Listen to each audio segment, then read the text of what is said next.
Okay mga kapatid, at tayo'y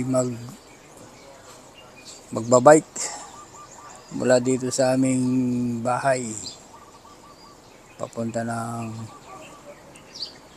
saan ba ito? San Miguel, sa Biak na Bato. Titingnan natin kung ilang oras natin tatakbuhin ng bisikleta. Wala rito sa aming lugar, sa aming bahay. Upya. Dito tayo mag-umpisa. Ito. At tayo'y lalarga na. At siyempre maglulod muna tayo para meron tayong tawag dito. Meron tayong internet. Maligaw man tayo, meron tayong GPS na gagamitin. Ito, ang bahay kubo ko. At nandun yung owner ko nakaparking. At tayo'y lalarga na. Okay. Sundan na lang natin yung kabanata, mga kapatid. Okay, lalabas na tayo ng ano. Papunta na tayo ng San Miguel. At tayo ay nasa highway na, mga kapatid. Hanap muna tayo maludan. Dito wala kasing load dito. Doon tayo maghanap. Ayan, mag-load na tayo ng 50 piso. Ha? Ay, kulang? Kulang daw yung number ko. Okay, anyatam na tayo. Anyatam.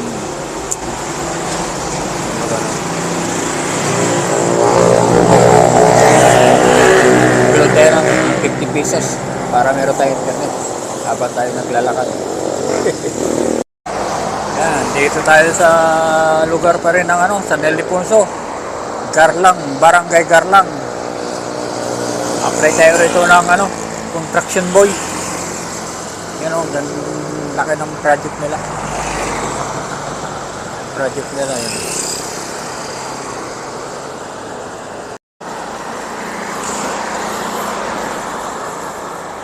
Layo yung tatakbo natin. 40 minutes pa. Wala dito. Okay. Ito pala yung all home. Labo naman. Labo, mga kapatid. All home. One stop shop for your home. Labo naman natin. Kunan natin itong bahay kapilya.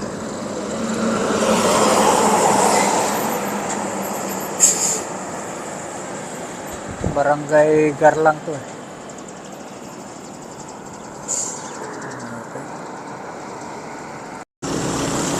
Okay. Maligayang pagdating San Miguel, Bulacan. Jesus, we trust in you. Ayan. Palabas na tayo ng mga kapatid, ng boundary ng San Ildefonso. At tayo papunta na ng Biak na Bato, San Miguel, Bulacan. Okay. Biyahe na tayo. Kahirap kasi walang tawag dito. Palabas na tayo ng arko ng San Miguel.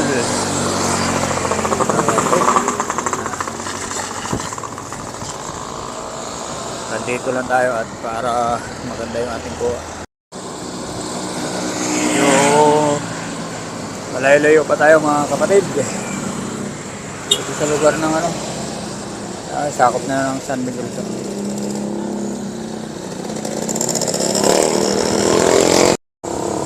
Ito, hindi ko na alam kung saan ito.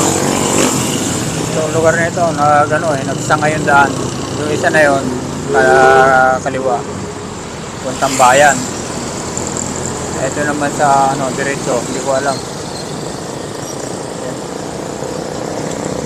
Dito na tayo sa Langan, San Miguel, Bulacan. Ito pala yung diretso papuntang Biak na Bato. Yung arko nila. Okay, dito tayo sa gilid ng St. Paul University, San Miguel, Bulacan. Yung area na yan. Tayo papunta na ng Biak na Bato. Okay. Yung dito, yung dito pala tayo sa kabila dadaan. Biak na Bato National Park. 12 kilometer mula dito sa aking kinaroroonan.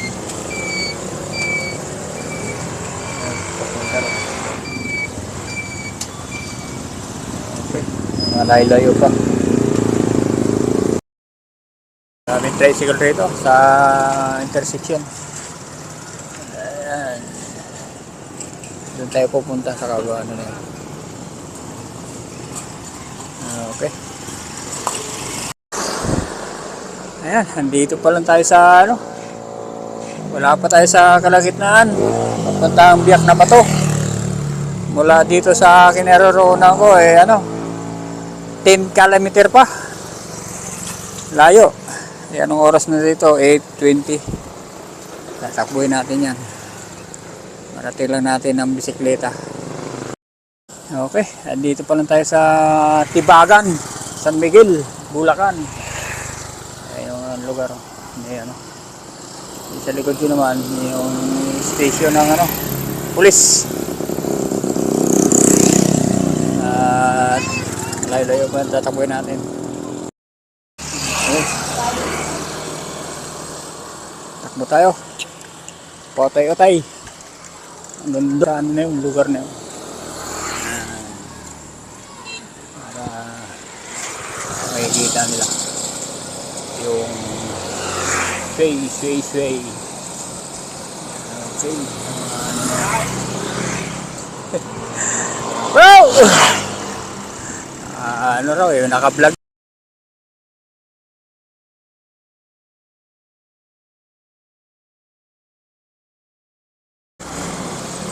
Okay, nandito tayo sa barangay. Ito yung simbahan. Dito tayo sa barangay Pulong Bayabas, San Miguel, Bulacan. At parang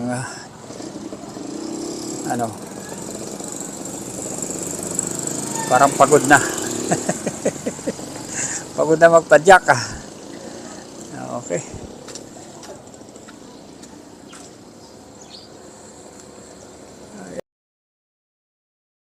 At medyo malayo pa yung tatakbuhin natin.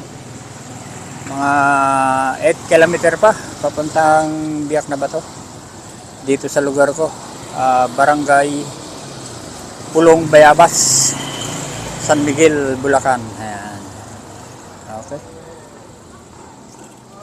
At marating lang natin yung Biak na Bato at tayo babalik na sa San Miguel, Bulacan.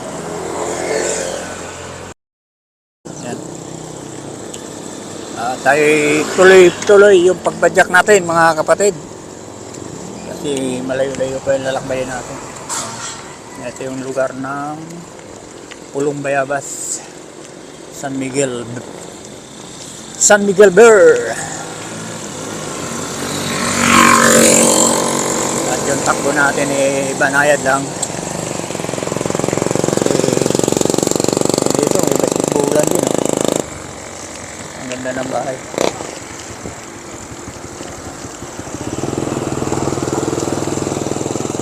May basketballan.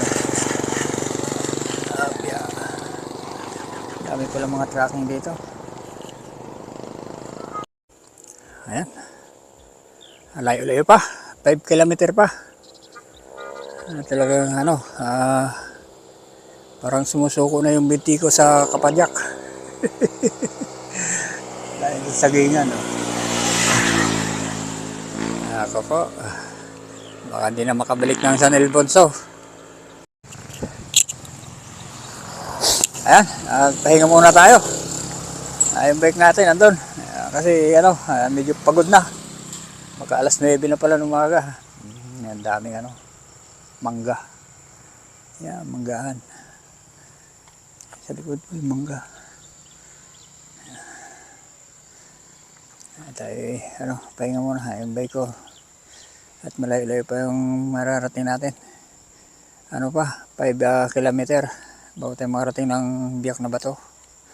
Kasi andito tayo sa barangay Pulong Bayabas. Okay. Ito yung buhol na mangga. Lusot niyan. Saan ang lusot niyan? Pwede Caldeponso, pwede Akle. Buhol na mangga, Biak na Bato. Dito tayo sa Biak na Bato. Biak na Bato, ano? Okay. Uy, laki yan ah. Laki yan truck na yan ah. Ay, kakanan. Okay, 2 kilometer pa. Okay, galing tayo dun sa ito yung palusong. Palusong ang daan. Yan. Oh, hindi tayo eh. Yan o. Meron pang food check. Ay papunta rin sa lugar na yun. At medyo makulimlim ang panahon.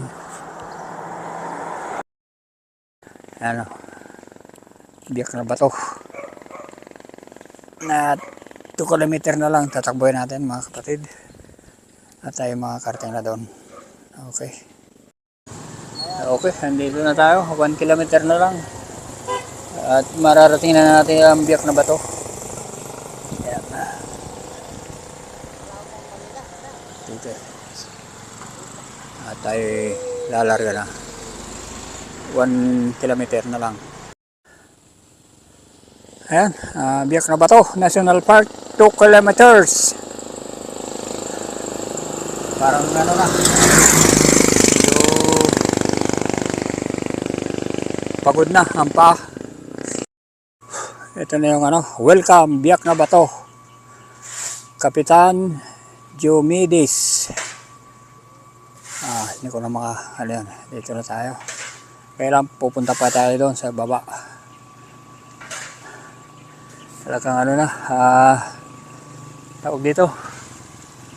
Ano yung aking pa. Ayun, maybe. Okay, takbo tayo. Puro palusong pala ito, papunta sa doon sa mismong Biak na Bato. Mahirapan ako pa balik kasi mataas yung ahonin. Diba yung ahonin doon, taas. Ayan.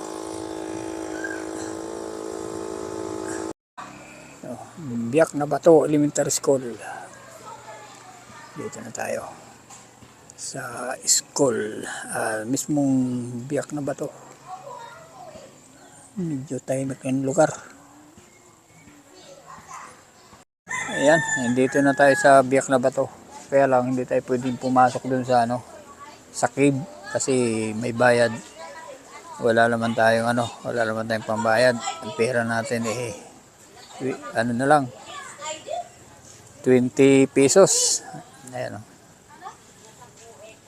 Dito tayo sa at least narating natin ang Biak na Bato sa pamamagitan lang ng bisikleta. Okay. Yung loob kasi yung may mga nandun yung cave. Hindi na tayo pumunta ron. Dahil nga wala tayong pambayad. Dito lang tayo sa may gate. At siyempre yung bike natin nandyan. Ito yung pamalaang barangay ng Biak na Bato. Okay. Okay, hanggang dito na lang yung aking vlog mga kapatid. Maraming salamat. At narating ko yung Biak na Bato ng ilang 2 hours and a half. 2 oras kalahati ko tinakbo sa aking bike. Okay, bye bye.